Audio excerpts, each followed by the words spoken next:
top 2 things an athlete should possess. If you are a power lifter, weight lifter, calisthenics athlete, listen this. ನೀವು shock ಪೌಡರ್ನ apply ಮಾಡ್ತೀರಾ. Apply ಮಾಡಾದ್ಮೇಲೆ ಆ platform dirt ಆಗುತ್ತೆ, barbell dirt ಆಗುತ್ತೆ, ಅಥವಾ ಆ ಪ್ಲೇಟ್ಸ್ ಡರ್ಟ್ ಆಗುತ್ತೆ. ಅದನ್ನ ಕ್ಲೀನ್ ಮಾಡಿ. ಅದನ್ನ ಕ್ಲೀನ್ ಮಾಡೋ ಯೋಗ್ಯತೆ ಇಲ್ಲ ಅಂದ್ರೆ ಹಾಕ್ಲೇಬೇಡಿ, ನೀವು ಬರಲೇಬೇಡಿ.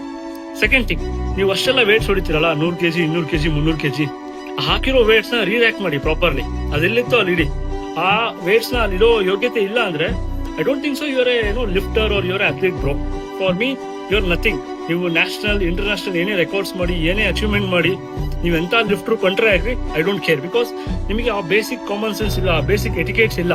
ಜಿಮ್ ಅಲ್ಲಿ ಹೇಗಿರಬೇಕು, ಜಿಮ್ ಹೈಜೀನ್ ನ ಹೇಗೆ ಮೇಂಟೈನ್ ಮಾಡಬೇಕು ಅನ್ನೋದಿಲ್ಲ ನಿಮಗೆ. ಬೇರೆ ಕಡೆ ಹೋಗಿ ನೋಡಿ, ಎಷ್ಟು ಕ್ಲೀನ್ ಇಟ್ಕೋತಾರೆ, ಎಷ್ಟು ಪ್ರಾಪರ್ ಆಗಿ ಮೇಂಟೈನ್ ಮಾಡ್ತಾರೆ. ನಮ್ಮಲ್ಲಿ ಇಲ್ಲಿ ಗಾರ್ಬೇಜ್ ಮಾಡ್ಕೊಳ್ಳೋದು ನಾವು.